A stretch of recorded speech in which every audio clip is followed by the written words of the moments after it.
வணக்கம் ஃப்ரெண்ட்ஸ். இப்போ பைக்கில் இண்டிகேட்டர் இது மாதிரி ஹேங் ஆகிருக்குன்னு வச்சுக்கோங்க. அதை எப்படி நம்ம ஃபிக்ஸ் பண்ணுறது அப்படிங்கிறதான் இந்த வீடியோவில் பார்க்க போகிறோம். இந்த பைக் பார்த்தீங்கன்னா எஸ்எஸ் 125, அதாவது Yamaha எஸ்எஸ் 125. ஒரு ஃபெவிக்விக் வாங்கிக்கோங்க.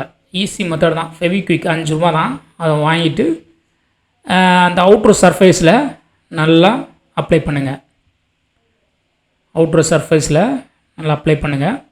இது ரப்பருங்கனால கொஞ்சம் நேரம் பிடிக்கும், உடனே பிடிக்காது. ஸோ மறுபடியும் அப்ளை பண்ணுறேன். இந்த அளவுக்கு மேக்ஸிமம் அப்ளை பண்ண முடியுமோ அந்த சர்க்கம்ஃபரன்ஸில் அவுட்டர் சர்ஃபேஸில் அப்படியே அப்ளை பண்ணுங்கள். அப்ளை பண்ணிவிட்டு நல்லா டைட்டாக ஹோல்டு பண்ணுங்கள். ஒரு 5 மினிட்ஸ் நல்லா டைட்டாக ஹோல்டு பண்ணிக்கோங்க. ஹோல்டு பண்ணிட்டீங்கன்னா நல்லா பாண்ட் ஆயிரும். எஸ், பாண்ட் ஆயிடுச்சுன்னு நினைக்கிறேன். Easy method. இந்த மெத்தடை ஃபாலோ பண்ணிக்கோங்க. ஈஸியாக இந்த டேமேஜை ஃபிக்ஸ் பண்ணலாம். Okay, by.